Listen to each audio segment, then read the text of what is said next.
Halo semua, saya mendapatkan banyak komentar dari teman-teman yang Muslim yang berkata bahwa Islam adalah agama damai. Benarkah Islam agama damai? Yuk kita periksa sama-sama.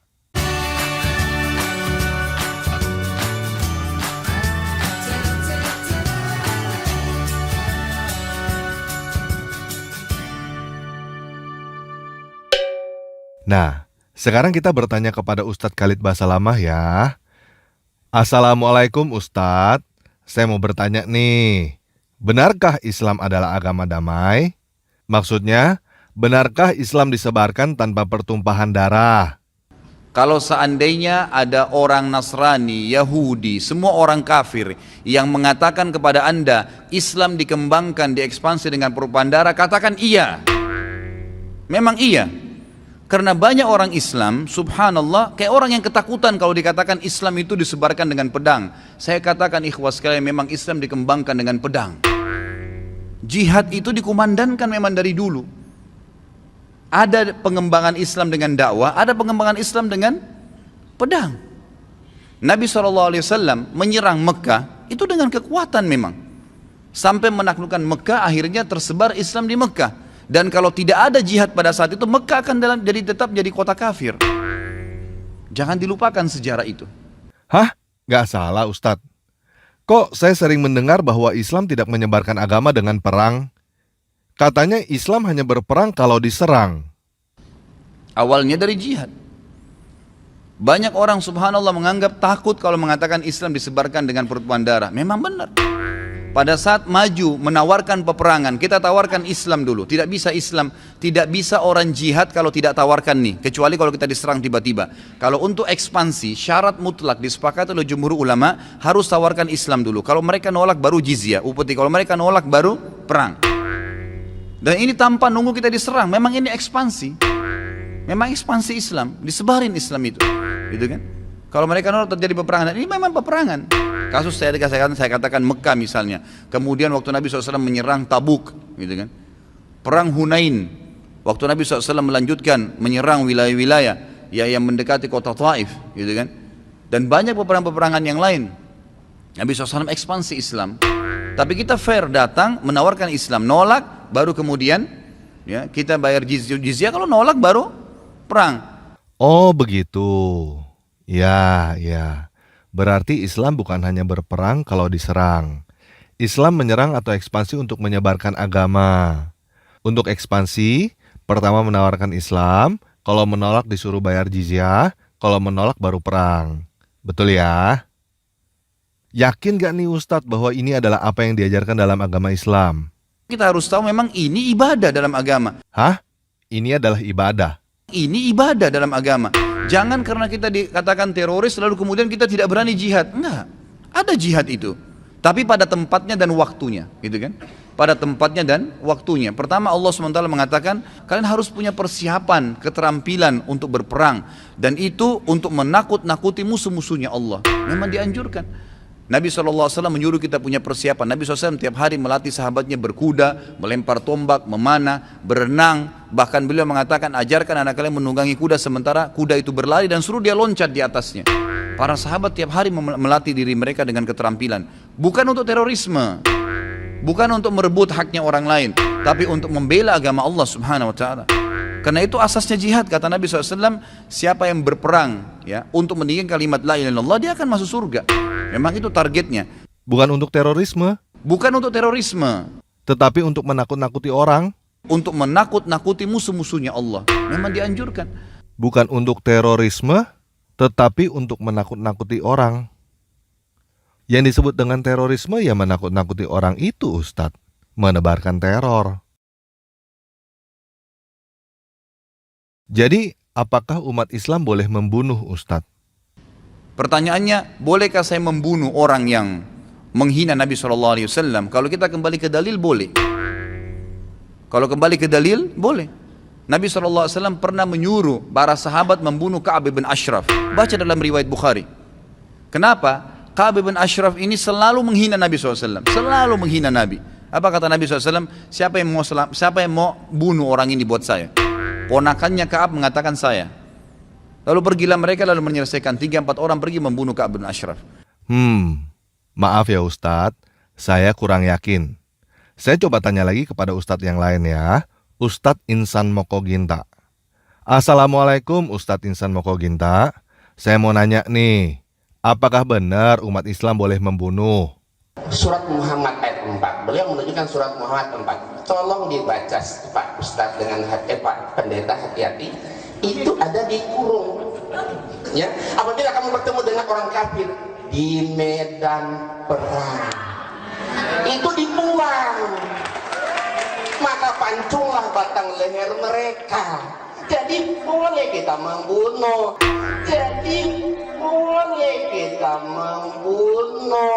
Tetapi terhadap orang kafir, dan itu pun di medan perang. Oh begitu ya. Jadi klaim bahwa Islam adalah agama damai yang tidak ditebarkan dengan perang itu adalah dusta dong Ustadz.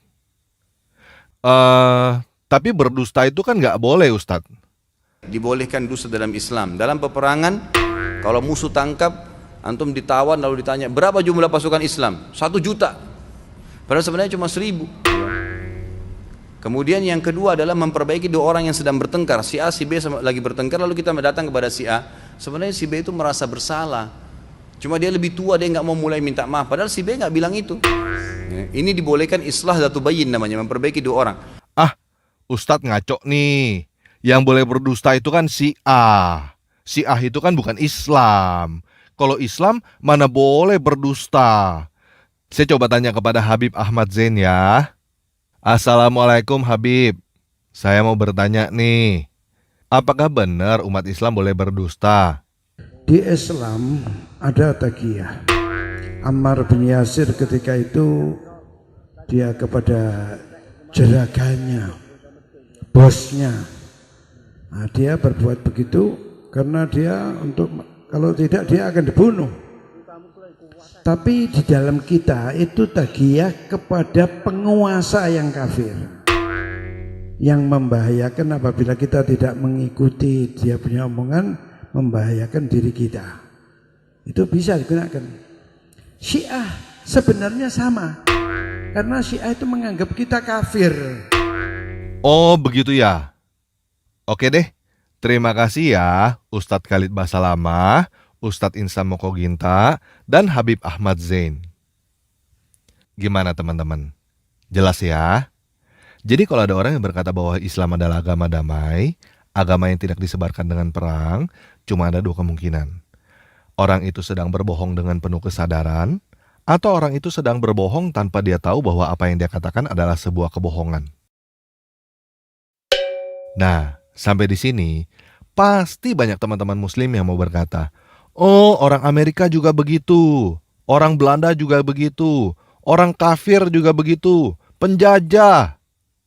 Jadi sekarang saya langsung aja menjawab teman-teman yang mau memberikan komentar bahwa orang kafir juga begitu.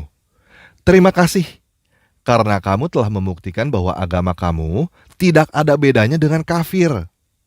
Orang kafir begitu, kamu juga begitu. Sama aja. Kamu sama dengan orang kafir. Oke? Hah? Apa? Kita sekarang sedang dalam keadaan damai. Oh. Yuk kita baca Al-Quran surah 9 ayat 123. Wahai orang-orang yang beriman, perangilah orang-orang kafir yang di sekitar kamu, dan hendaklah mereka merasakan sikap tegas darimu, dan ketahuilah bahwa Allah beserta orang yang bertakwa. Jadi begini teman-teman yang muslim. Saya tahu bahwa banyak dari kamu sebenarnya adalah orang yang baik. Saya tahu bahwa sebenarnya banyak dari kamu yang tahu bahwa perang itu cuma membawa bencana dan penderitaan. Menang jadi arang, kalah jadi abu. Tetapi kenyataannya, surah 9 ayat 123 ini ada di dalam Al-Quran. Kamu bisa mengarang pembenaran apapun yang kamu mau. Tetapi kamu tidak bisa membantah kenyataan bahwa Al-Quran menyuruh kamu berperang kepada orang-orang kafir yang ada di sekitar kamu. Coba sekarang kamu tanyakan kepada hatimu yang paling dalam. Coba kamu bayangkan tetangga-tetangga kamu yang tidak seagama dengan kamu.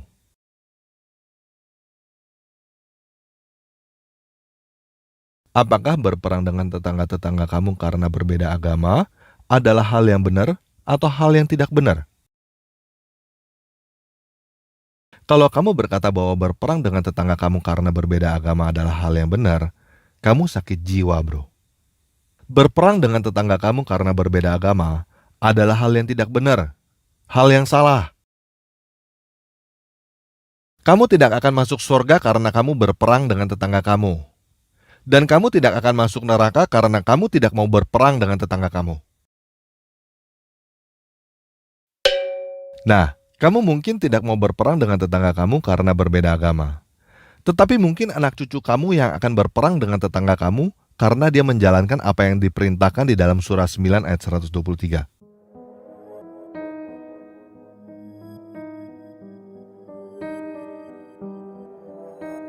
Pertanyaan saya, apakah kamu mau melihat anak cucu atau keluarga kamu membunuh tetangga kamu karena mereka berbeda agama? Ini bukan kehendak kami, ini di luar jangkauan kami. Sebagai mamanya, saya yang salah, mungkin saya kurang mengawasi anak. Nggak mau kan?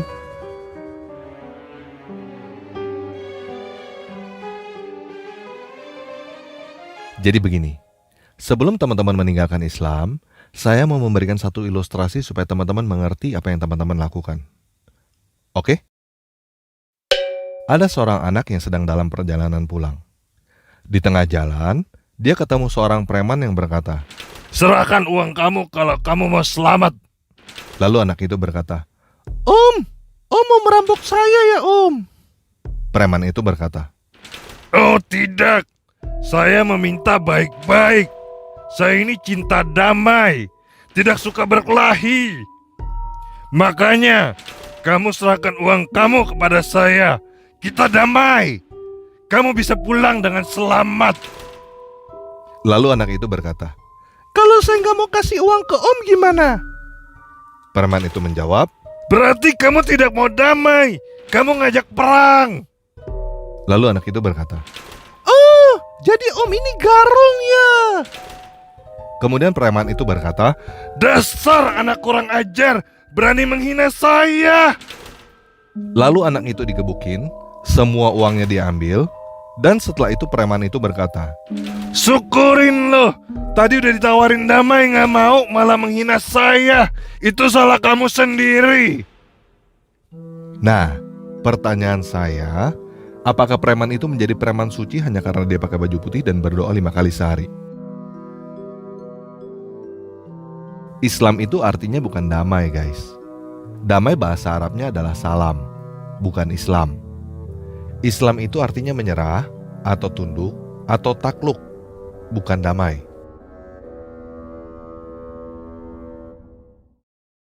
Semua negara yang melakukan agresi militer ke negara lain pasti melakukan apa yang Ustadz Khalid Basalamah katakan. Pertama, ancam dulu, nyerah atau perang. Dan sebelum melakukan agresi militer ke negara lain, semua juga melakukan persiapan dulu. Latihan, siapkan senjata. Untuk mempelajari hal ini nggak perlu agama, guys. Semua penjajah juga melakukan hal itu.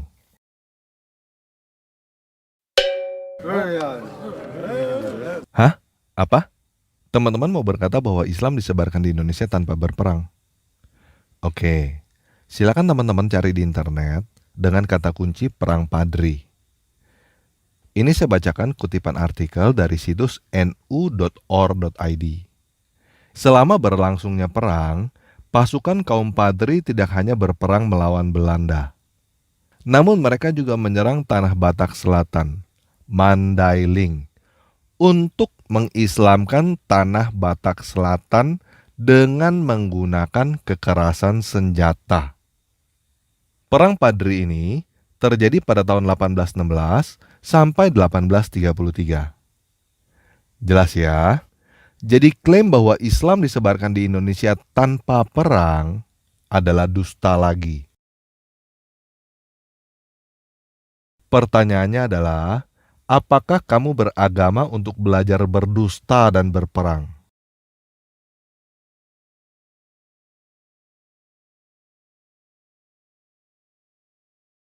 Kamu tidak bisa masuk surga dengan berdusta dan membunuh orang lain, guys.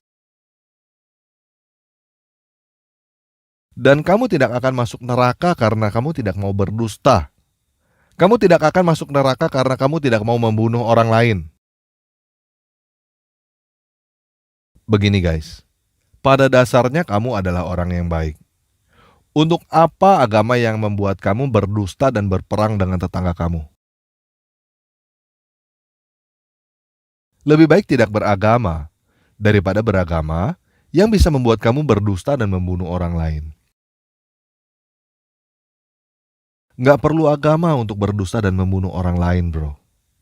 Orang yang tidak beragama juga bisa berdusta dan membunuh orang lain juga kok. Betul?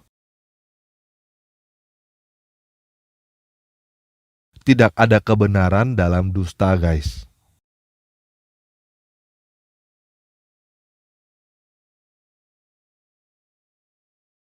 Jadi gimana? Kamu mau meninggalkan Islam nanti atau meninggalkan Islam sekarang? Kamu mau tunggu anak cucu atau keluarga kamu berperang dengan tetangga kamu dulu, atau kamu mau mencegahnya sekarang? Mencegah itu lebih baik daripada mengobati, guys. Setuju ya? Nah, kalau kamu tidak mau berperang dengan tetangga kamu, kalau kamu mau mencegah anak cucu dan keluarga kamu untuk berperang dengan tetangga kamu, katakan saya meninggalkan Islam sekarang. Oke?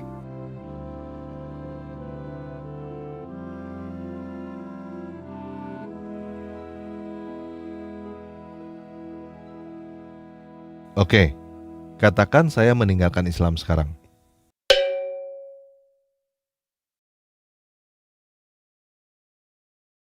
Oke, sekian video kali ini. Tuhan memberikan damai sejahtera bagi kita semua.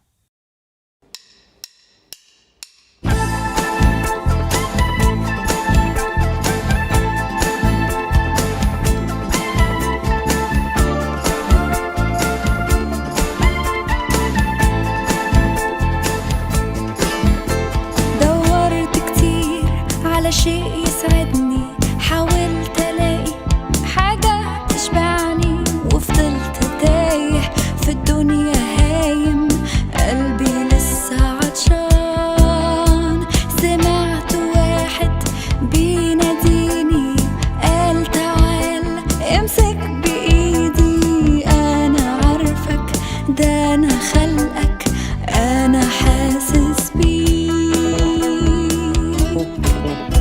وجيت عشانك يا حبيب، مت بدالك على الصليب، وهبتك حياة واديتك نجاة، كل ذنوبك مغفورة لك،